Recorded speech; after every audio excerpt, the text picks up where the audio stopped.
Pokémon Emerald is said to be one of the best Pokémon games ever made. The sheer enthusiasm for the RPG that defined many of our childhoods can be seen clear as day here on YouTube, where endless videos of Emerald are made. So why don't I play it that much? Well, it just feels like everything's already been done. Even all of the monotype runs have been taken for a long time. It's almost as if there are no more original ways to play the game. Wait, monotypes, huh? Today I'll be running a hardcore Nuzlocke of Pokémon Emerald using only monotyped Pokémon. And to make it a little more interesting, I'll only be using one Pokémon of each type. If I choose Torchic for my starter, then that'll be my only fire type for the run. And because Combusken is a dual type, I would have to keep him as a Torchic. That's why I'll be starting with Kusa the Trico today. Sceptile's solo grass type is typically a curse, but today it'll be a blessing. Given my particular encounter rules, I've already mapped out my ideal Pokémon and the path towards getting them. But there were a lot of monotypes back in the day, enough for a little bit of bad RNG to mess up my routing entirely. Route 101, for example, is full of monotypes. Well, 3 of them. Ideally, I'll be able to walk past this first area to utilize Dupe's Claws for optimal play, so... Oh, wow, that's a first. Up in Route 103, I fish for encounters and, well, I don't really want a Zigzagoon as my normal type. Linoon can be great, but I'm looking for something a little more interesting. Back out Route 101, we encounter a Poochyena after all. I was trying to obtain Daku in 103, but better late than never. Route 102 is a little precarious now, as it's also home to Zigzagoon as well as Ralts, who is mono-psychic in this game. Ralts won't be doing me any favors for a while, which is why I'm so glad I got Wurmple. Of course, Bagu won't be evolving past her Chrysalis form, as both final forms are dual types, but ruling Wurmple out of the encounter pool is great. Mostly because I really wanted to slack off from Petalburg Woods. No major advantages here, I'm just in a slack off mood, I guess. Smile. Don't get me wrong, a Skitty would have been a generational pick, but I guess I can't help my impulses. Just like in the battle against Roxanne, where I impulsively command Kusa to use Bullet Seed over and over again. Man, when will I learn? The Nose Pass matchup makes me a little uneasy after learning a high roll crit Rock Tomb could do Kusa in, but Roxanne goes on the defensive and spends her time healing with potions twice over, which gives us the opportunity to do the same with Absorb in return. Anyway, back to impulsively clicking Bullet Seed. Man, when will I learn? The problem now lies with Brawly. I'm playing this run with anime rules, matching the party count to each gym leader, but even still, I've only got one Pokemon I could safely bring anyways. This is where our Granite Cave encounter comes in, and if I played my cards right, I could get a Nose Pass. But frankly, I was disgusted when I looked up its moveset and stats, so I'm fishing for a Makihita instead. I guess Abra isn't bad. I was planning on getting a different psychic type, though I should catch this if I want to play smart. You know, it just occurred to me I could have guaranteed Makihita with Repel Manipulation. Okay, so we're net neutral. Could be worse. My last chance at a new friend lies on Route 110. I wanted a Plusle or Gulpin here originally, because I thought it would be funny, but anything besides Electrike could be dire. Wait, they don't get any electric attacks for a while, do they? Alright, we're dipping into the emergency funds. I skipped over Route 104 originally, but it looks like I'll need to get my water encounter early. Luckily, Zigzagoon don't spawn here, so before long, we're guaranteed to encounter Mizu the Marill. I really wanted my Lodic, but it's fine. Actually, I'm really glad I made the last minute decision, because when Kusa leads the fight versus Machop, I'm blown away by how little Bullet Seed does. I mean, it only hits twice, which is how much damage we'd be dealing with Absorb. Looks like we aren't going to be recovering much HP here. Not that it matters when we get crit, though. Man, I forgot how scary crits were pre-nerf. We're on thin ice here, with Kusa being extra dead to a crit, but I really need a bit of momentum or else we'll just lose anyways. The Oran Berry helps us survive a non-crit, and we just might get the kill if Bullet Seed hits more than once. Twice. Thrice. Quadrice? Drets. Brawly is gonna heal, so it's completely safe to attack again, but I guess Kusa used up all of his juice. Denki is out, and while I'd love to use Thunder Wave, this Machop has guts, meaning we'd just be giving them an attack boost. So I spend Denki's one turn risking the crit to use Leer. He thankfully manages to survive the next Karate Chop, so I switch to Mizu, who is rather bulky this early in the game. Karate Chop still abstains from critting as we set up Defense Curl. Not only does it help resist regular moves, but it boosts rollouts damage too. But really our main source of damage is huge power. Got pretty lucky with that pool. The only thing we have to worry about is a crit, which Seismic Toss can't land, or a rollout miss. That would be a huge problem in front of a Focus Punching Meditite, but Mizu still lands it. Suddenly we're on Brawly's last Mon. One that I should have. But Mizu keeps the rollout going, and a final hit lands on the final Mon before they can do anything. A flying type would have trivialized that fight, but because they're all dual types, flying is sadly one of the few types I won't be using in this run. Hey, like the video so far? Like and subscribe. Or don't, that's okay, thank you. You know, it's been a minute since the last time I've played Emerald. I forgot Poochyena and Slackoth evolved this early. I don't think that would have changed anything for the last fight, but who knows, maybe I would have got a serotonin high and ruined my run or something. The crazy thing is, Brawly isn't even the tough guy. It's the next two boss fights that are run enders. Well, not counting Team Aqua. Do they count? In all actuality, my team is way more built than I had initially planned. Aside from the Hariyama I should have right now. And while Denki freely takes down Wingull, I just want to point out something that I even thought as a child. Doesn't Electrike look malnourished? Anyways, we hold our own against the Lombre somewhat, but in the spirit of not dying, I switched Normaru in to finish the job. Fury Swipes don't land as optimally with that 80% accuracy, but I thought they'd be a little more hyped than Scratch, which I got rid of. Unsurprisingly, Combusken is a problem. The closest thing to a hard counter is Mizu, who's already taken significant damage on the switch. Presumably we're faster as Water Gun lands on them first before they attack, but we're actually looking at a speed tie here as they set up a Focus Energy the next turn before getting sent to the red. Well, even if one double kick crits, Mizu will be double kicking the bucket. I don't want to risk it, but I don't have many options. Daku can intimidate, but again, one crit and it's wraps. I don't want to send Normaru in on a hit, and I'd rather not sack anyone. Even Bagu. The only play I see is to pivot out to Kusa, who does end up on the receiving end of a crit. I made an okay call at least. However, the more I look at Combusken's health, the less confident I become. Absorb and Bullet Seed are resistant and low base power. Pursuit's just resisted, and that just leaves me with Quick Attack. I mean, ideally I would just switch Normaru in on what would be Ember now, I think, but I'd have to risk Fury Swipes missing because I just really wanted some hype moments in Aura, I guess. When will I learn? It looks like I'll be leaving it to Kusa to put it all on the line with Quick Attack. And he does it! The final battle against Mei is completed. You might think there are 2 more battles, but nope. This is the last one. A normal person would attempt to learn their lesson from that battle, but the move reminder isn't available for a long time. I guess we'll have to stick to the Aura plays. Drats. But on the way to Watson, apparently I way underestimated the power of Gulpin. The very first gym trainer, and the only required one I fight, gets a critical sludge that evaporates all of Denki's health. My jaw just dropped for like 2 minutes. Rest in peace, my malnourished king, wow. We're a bit more underprepared for Watson now, and without any more monotypes to pick up yet, we jump in with Bagu as the lead. Go on, little guy, make me proud! Bagu does great out the gate, not counting Spark doing half and paralyzing him, because once we lower their speed with String Shot, Shedskin cures our paralysis. Would you look at that? And that's not to mention Bagu living the shockwave on 3 to land Poison Sting and get the poison. Is there nothing this little cocoon can't do? The weird thing is that on the following turn, he just up and vanished. No clue what happened to him, really. Either way, Kusa outspeeds thanks to the String Shot, and the Poison Chip helps us confidently knock them out before self-destructing. Thank you, Bagu, wherever you are. Electrike actually didn't take much, and goes down with a clean Absorb crit. Kusa was in his bag. Being a Steel type, Magneton walls my grass starter very well, so I switched to Nomaru. Her kit is great at any kind of battle, even one where she gets paralyzed. Magneton goes on the offensive, but Yawn puts them to sleep and Slackoff heals off the damage. Once we get the opportunity, Nomaru starts spamming Rock Smashes, and the first one even gets a defense drop. We keep it going as they remain asleep, but right before the final hit, an awoken Magneton lands a Supersonic, and we hurt ourselves in confusion.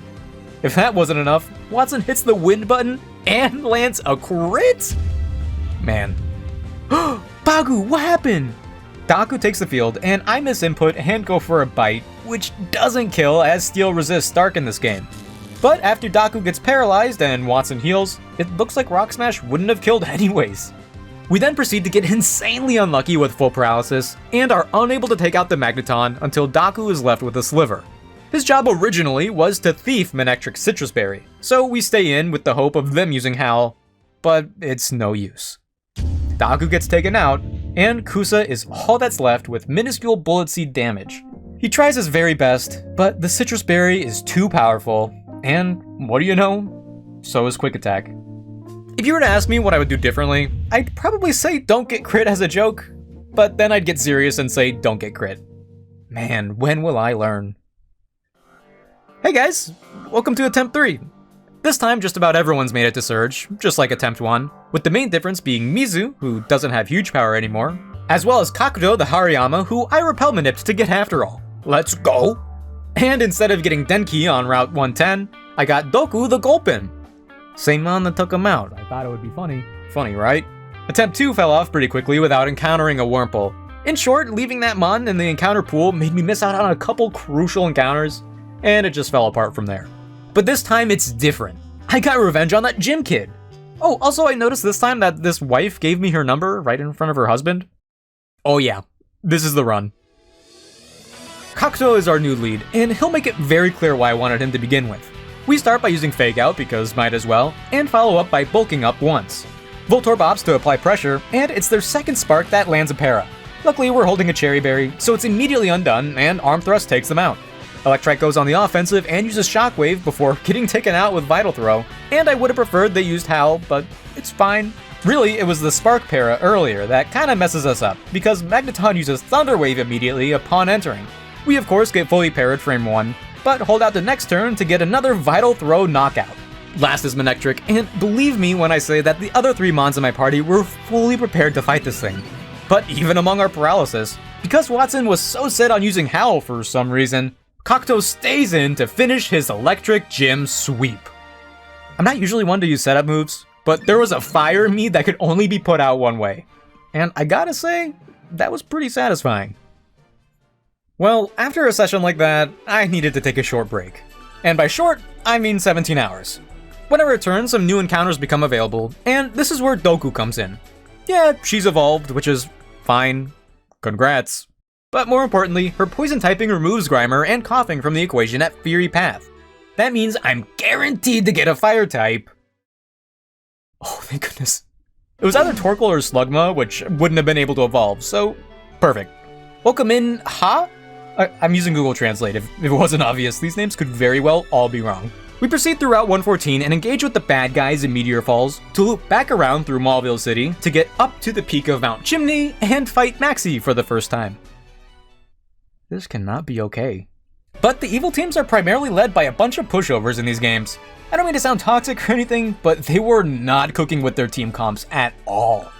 No. The real cooking is just south on Jagged Path, where we encounter Spoink, the psychic type I wanted all along. Is Cho Noryoku outclassed by almost every other psychic in the game? Sure, maybe, but none of them are cute little pigs. Watch and learn, Maxie. Watch and learn. Of course I won't be risking Cho Noryoku in the next gym fight, but she will be cheering Mizu on from the sidelines. Not having huge power is a huge bummer, but the thick fat on my already resistant water type all but guarantees Mizu's victory. She's already faster than all of Flannery's Pokemon, so it's not as bad, especially compared to Watson. If Flannery were able to set up Sunny Day earlier, then that'd be a different story, but even this late it prevents Mizu from getting the kill on Torkoal. She's able to stall out Flannery's 2 potions, but inevitably we relied on Doku for the rest of the fight. And Amnesia invalidates any future overheats, and Yawn stalls the Torkoal enough for Sludge to get the kill. Hey babe. Now, will Norman be any different? Well, he shouldn't be, but apparently I heavily underestimated Spinda. I lead with Kakuto's Fake Out because why not? But even at 4 levels higher, this drunken panda outspeeds and traps Kakuto in on an Encore. It's just a Spinda, so we wait it out. But by the time the Encore ends, Kakuto just gets trapped into a Fake Out Encore again. Alright, well I'll switch Daku in to Intimidate and eat a Psybeam, which would be great if they went for Psybeam. The other crazy thing is that Spinda is taking Daku's Rock Smashes for breakfast. And if that wasn't enough, they land a Teeter Dance that manages to get Daku to hurt herself in confusion twice in a row. A strong part of me believes there's no way it'll happen 3 times in a row, but I can't bring myself to risk it, and send Kakuto back in. He takes even more unnecessary damage, but we finally take down Spinda. Don't let anyone tell you this thing needs a buff. Kakuto stays in and takes out Norma's Vigoroth after dodging a crit, but we don't have enough juice left for Linoon. Doku instead returns, and thankfully it was on an attack rather than Belly Drum, because that leaves them to set up Belly Drum the following turn. Doku answers that boost with a Sludge, and Linoon survives with a Sliver. But then it gets poisoned! Way to go, Doku, you're really putting in work around here. Linoon falls the same turn, leaving me with only Slacking to deal with. Because we're healthy, Doku lands the 100% Toxic, while Slacking loafs around. Right, Gen 3 is really weird with switching in counting as a turn. Now when Ha debuts, she becomes drowsy thanks to Yawn, but it should be fine. We use Flamethrower for sizable damage before we sleep as they loaf around again. But the next turn... You know, when I used Toxic, a part of me was saying not to do that. I think I know why now. Ha stays asleep the next turn while Slacking is brought to the red, meaning that in the subsequent turn, Norman heals up Slacking, while we stay asleep. Now, I'm not exactly sure how this next turn will play out. In Gen 3, does the potion use eat up the turn of loafing around? Or will Slacking loaf around a turn later? I obviously don't have anyone who could switch in on a Facade, but besides that, if we do wake up, should I just go for Protect? I spend a few minutes pondering what to do, and decide to lock in Flamethrower. And what do you know? Slacking's loafing turn was pushed back. Norman is defeated after all, and he was in fact way different from Flannery. What? Talk about throwing, huh? Kakuto could have just knocked out Spinda with Vital Throw for free, and if I used Yawn on Slacking, then that wouldn't have been nearly as scary. Two very simple changes that could have trivialized that fight. Well, no one died. We continue winning, bigly. And oh look! Cho Noryoku's all grown up now! This team is really growing on me, to be honest. With our new access to Surf, the region opens up a great deal. Notably, I could pick up the Ice Beam TM from the abandoned ship, and I could pick up the reincarnation of Denki on Route 118. Man, what a fun, stress-free day this is! We make our way up the extravagant route of 119, and once we get to the Weather Institute, we handle Team Aqua pretty easily. Again, not really sure what you were going for with those teams. And that leaves us to Winona and her birds. I wonder how she'll compare to Norman. Well, this is going to be a proper 5v5, with everyone needing to contribute. Of course, the biggest threat is our dragon dancing Altaria, but first I have to deal with her mirror-moving Swablu, who's capable of just as many shenanigans, apparently. Nomaru's secret power gets mirrored, but then we're the ones who get paralyzed. Nomaru proceeds to get fully parried while they heal and set up Safeguard, and then I learned that Mirror Move can even work on a move you used 3 turns earlier. Wow, what a game. We eventually get the knockout, and even heal back some of the health with Slack off, but the Tropius is charging Solar Beam now, and I don't want to risk it. There's nothing much to risk with Ha switching in, and with trading some hits, including our Flamethrower, Winona recognizes our threat and switches to Pelipper. No matter though, because Denki Jr. and his Thunderbolt we just got from Watson's side quest wrap up this matchup. Altaria, on the other hand, won't be as easy, and I switch to Mizu, half expecting them to use Earthquake right away. However, they begin to set up instead. Altaria rips an Earthquake that miraculously only does a third. But even more impressively, Mizu's new Ice Beam freezes the Cotton Bird immediately. I almost feel bad. Another Ice Beam finishes off Altaria, with Tropius following close behind, leaving us with only Skarmory left. But I said we're using everybody, so it's finally time for Cho Noryoku to fight. We switch in on a sand attack, however Shockwave never misses, meaning that unless they get an attack boost and a crit right away in the same turn, Cho Noryoku is free to easily knock out the Skarmory, winning us badge number 6. There's a huge stretch of game before now and the next gym. It's not like there's nothing of value in between, but the bosses are a whole lot of nothing. Maxie, the leader of Team Magma, learned the power of friendship, if that's anything. But more importantly, we get our last wave of new encounters. And there's some fun options. On Route 121, I commit my ghost encounter to be Gosuto the Shuppet. In the Hoenn Safari Zone, I attempt to catch a Phanpy. The other ground options are Sand Slash or Trapinch, so all things considered, I'm really glad I caught G-Men. And finally, I surf all the way to Shoal Cave to not pick up the last encounter because it's high tide today. Okay. Listen, I know the primary challenge of mono-typed runs is that you typically have a very limited selection of Pokemon who likely do very similar things, and this challenge inherently gives me nothing but variety. But we saw how quickly things could fall apart on Attempt 1. Every Pokemon has a very important niche, aside from Bagu now, and if one goes, then a snowballing effect is very likely to follow. Can you tell I'm worried about Tate and Lisa? As always, not counting Ruby, Sapphire, Omega Ruby, and Alpha Sapphire, Tate and Lisa lead with Claydol and Xatu. To answer the physically attacking Claydol, I've got Daku to intimidate, and to answer the special attacking Xatu, I've got Cho Noryoku to set up Light Screen. Unfortunately, Xatu is the fastest mon on the field and sets up Calm Mind immediately, because afterwards Daku uses Taunt to prevent any more setup, followed by some scary damage from Claydol's Earthquake. A passable start, I would say. For the record, this would have been a really great time to bring Gosuto, but his only ghost attack is Nightshade, with Shadow Ball being learned at level 48. Yeah, I picked up the TM for Shadow Ball, but I want to save that for later if possible. I only get one. We begin trading hits on the next turn to varying degrees, aside from Cho Noryoku, who confuses Claydol in hopes of negating any more damage. And it works! I'm not exactly sure what happened to Taunt though, because on turn 3, Xatu begins setting up again? When will I learn? If nothing else, our pressure continues to grow, and while Claydol snaps out of confusion to use Earthquake, both of my Pokemon Citrus Berries take them out of the danger zone. Xatu may set up Calm Mind a third time, but he gets confused and Claydol finally goes down. Honestly, my main plan for Xatu was to neuter it with Taunt, and now that that's wore off after one turn, I'm beginning to panic. If nothing else, our light screen is still up, so Solrock doesn't pose much immediate threat. Both Tate and Lisa seem to recognize that, because while both my Pokemon continue doing damage, including the thieving of Solrock's berry, both of their Pokemon attempt to set up Sunny Day. So much for being in sync. The problem now is that the light screen has worn off, and Solrock is locked and loaded. I absolutely need Cho Noryoku to set up a second light screen, but we have no way to do it before the Xatu attacks. Unless he hurts himself in confusion? That might have just saved the run, I am not exaggerating. Daku's Bite puts Solrock in kill range, and the following Flamethrower gets healed off by the stolen Citrus Berry. Our momentum doesn't end there, because while my side pig gets hurt by their boosted Psychic, Cho Noryoku retaliates with a Shockwave that finally gets the crit. Hey, they're fair and balanced. Crits are the counterplay to setup strats. MVP, MVP! Solrock follows close behind thanks to all of Daku's work, leaving them with only Lunatone. Both Pokemon get a nice long rest as Mizu and Kusa take their place to finish this up. Lunatone tries desperately to survive with Calm Minds and Light Screens, and with the sun still up and a Hyper Potion in the back, they almost make it work. But they made one giant mistake.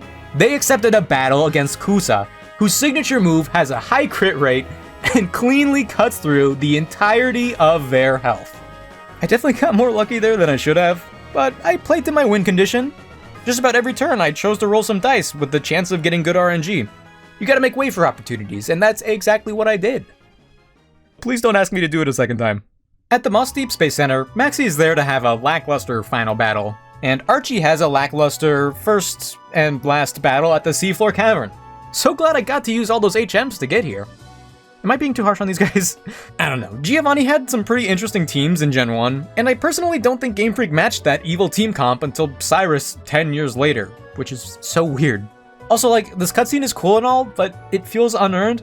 Now, let me tell you what I would do with 20 years of hindsight. First, the most recognizable gym leader ever, Juan, is here. And with access to both an electric and grass-type Pokemon, the first bunch of his team is no big deal. But that resting Chestoberry Kingdra is as much of a problem now as it's ever been. That's why I'm gonna set up. I don't typically go for the setup strats like I said earlier, but I'll do it again because I just don't respect the double team spam. Cho Noryoku is once again the star of the show. While they set up Evasion with double team, we set up Light Screen and Calm Mind. This isn't enough of a counter on its own, but Cho still has Shockwave, the move that never misses. We could afford getting crit at least once, but because they primarily multiply, after 4 Calm Mind boosts, one Shockwave does the perfect amount of damage not to proc a heal, and the second one takes them out. So glad that's over. But with the gym challenge being completed, we very suddenly entered the endgame. I've been having a lot of fun with this team, and I'm sad that things are wrapping up, but that's in no way to say this end will be free. Wally, for example, isn't even as tough as some of the challenges I'll be facing, and I still need at least 5 Mons to match his 5. We make it through to the other side, but the point still stands. Just like the gym leaders, the Elite Four will not be free. That's why my final team will consist of Kusa, my tried and true starter who's been through it all, Mizu, a surprisingly reliable force even without huge power, Nomoru, a Mon returning from the bench to claim her role as the nuke, Kakuto, the bulky fighting type you can't go wrong with, Denki, a special attacking nuke ready to charge up and plow through most matchups, and finally, Cho Noryoku, my psychic type that was admittedly chosen as a half-joke, who has stepped up in ways I never imagined. Typically, dual-type Pokemon make dealing with these gauntlets a little easier, but we don't have that luxury now. We've somehow made it here without any deaths, and with a little opportunity creating, this may be my first run where I keep it that way. On paper, Sydney isn't too bad, and that's because he isn't. The biggest thing we have going for us is our level advantage, as the cap matches Drig's highest level Pokemon at 55. Even though Mightyena intimidates Kakuto, Brick Break is able to kill after Fake Out and recoil chip damage. From there, we prepared a Prism Berry in case Chip 3 uses Swagger, but they didn't, and the rest of Sydney's team either plays too passively on their own, or can't outspeed, meaning Kakuto surprisingly gets his own sweep. Admittedly, I didn't have much of a plan for Phoebe. Daku and Gosuro didn't make it off the bench, so I had to be a little craftier in this battle. Her lead Dusclops always protects on turn 1, which gave me the idea to set up Denki with Charge. It ain't much, but it's honest work. However, I got outplayed. No way around it. Phoebe got a double protect. The charge boost seemingly wasn't retained on the following turn, which lets Dusclops take herself out with Curse. Dang. The Ace Dusclops enters, and even if Denki wasn't cursed, I don't want him eating an Earthquake. Instead, Nomaru enters for the first time as a Slacking. Due to her Truant, it takes a few turns for her new Shadow Ball to do the trick, and we have to risk several freezes from Ice Beam. I guess we're just like that though, because the freeze never comes to be. One of the two Bayonets is next, and anticipating this one having Will-O-Wisp, I switch to my reliable starter Kusa. It does turn out to be the Burning Bayonet, but they never go for the burn. Kusa's able to build momentum as a result, and unleash never-ending Leaf Blades that not only defeat Bayonet, but also Sableye. Until the Leaf Blades end. Nomaru returns to Shadow Ball the last Bayonet, and I gotta say, for not having much of a plan, I think that went pretty well. I would love to attempt the charge strat again, but Glacia's lead Celio has Encore, and I'm wiser now thanks to Norman. Instead, we just use Thunderbolt, that probably only killed thanks to our modest nature. Glalie out, so I switched to Kakuto. He should be enough to handle most of the Pokemon on his own. That is, if he didn't get frozen by Ice Beam. Nice. You know, I've had it too good for too long, so it makes sense that Kakuto just never thawed out. Oh well, Cho Noryoku is very specially bulky and has thick fat, so she's the play. It's especially nice that she got the special defense drop too. Huh, maybe my luck's turning around.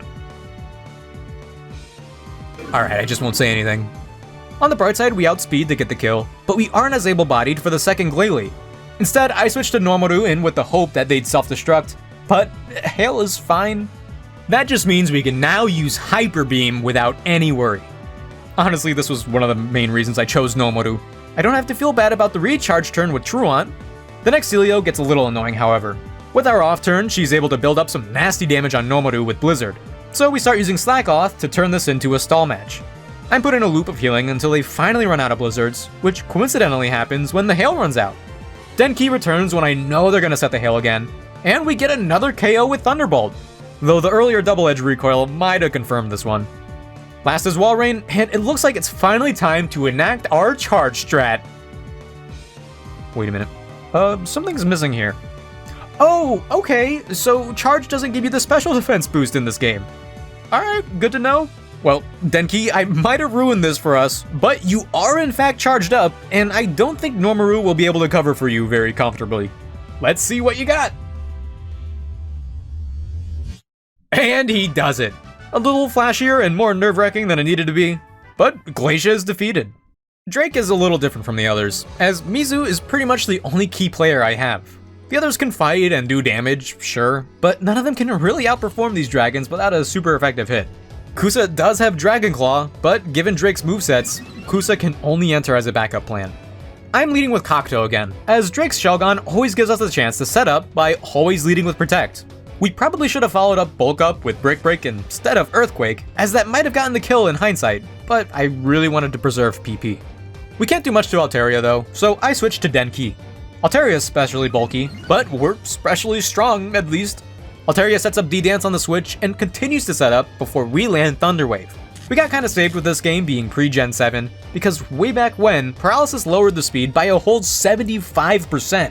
As a result, Drake keeps attempting to set up, but Denki gets the kill before their speed can catch up.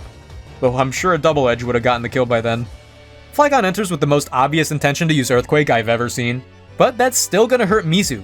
So I pivot with Kusa, who eats the hit pretty well, and then go to Mizu on the Flamethrower. That play might have saved me the game because Flygon makes up for the lost time the next turn and lands a crit with Earthquake.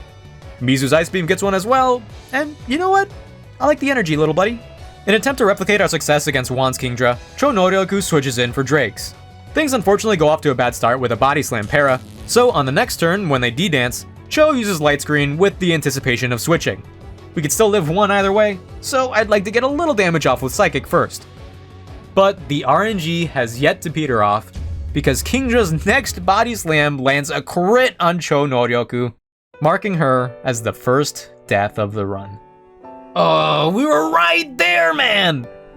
More than anyone, I wanted Chonoriku to see the Hall of Fame with her own eyes. But now she never will. And if I'm not careful, neither will I. Kakuto, already having taken more damage than he should have, enters next with a fake out. Drake's greed possesses him to continue setting up, which gives Kakuto the opportunity to break the Kingdra away. He does get hit by a body slam beforehand, but it doesn't get the para. Last is Salamence, and even if we were at full, Kakuto wouldn't be able to do much here. Running low on options, I switch in Nomaru in hopes of repeating the interaction we had against Celio. But go figure, Salamence is way stronger than a Celio. We could forego the healing and rip a Hyper Beam since we outspeed, but if it somehow doesn't kill, then Salamence would heal out of the kill range with a Citrus Berry and just take out Nomaru the next turn. I may have gotten cold feet, but there's another way for me to guarantee this win, even more reliably, but my hands won't be clean. Kakuto returns to fight yet again to barely eat a Dragon Claw. Good heavens, no calcs by the way. He then uses a non-intimidated fake out for surprisingly little damage, but it's something.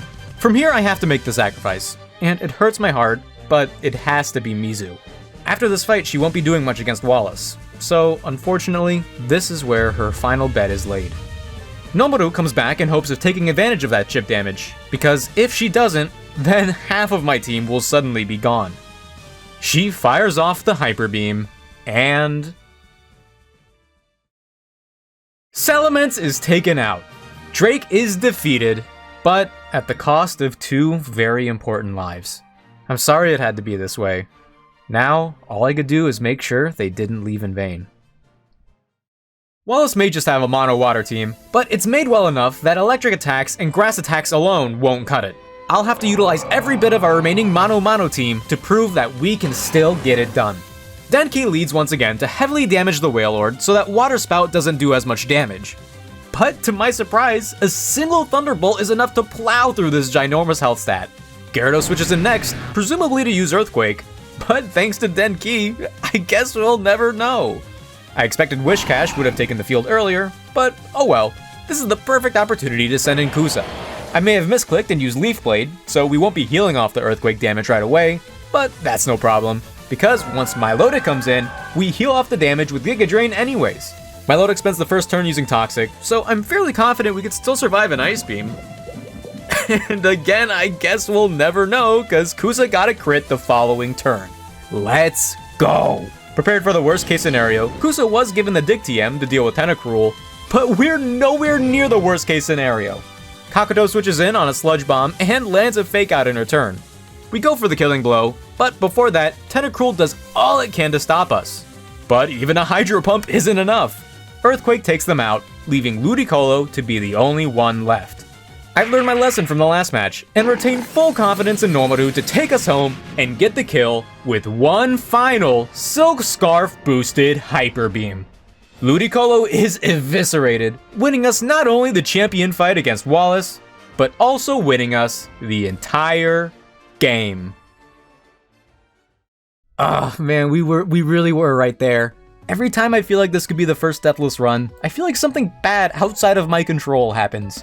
But hey, we made it, and everyone got registered in the Hall of Fame either way, so we take those. Thank you all so much for watching today, especially if you're still here at the end. The support for these videos has been insane lately, and I really can't express how much it means to me. This may or may not be the last video of the year, but if it is, thank you so much for an amazing 2025. But that's all I've got for you today. Thanks again for watching. I'll see you guys next time, and have a good one.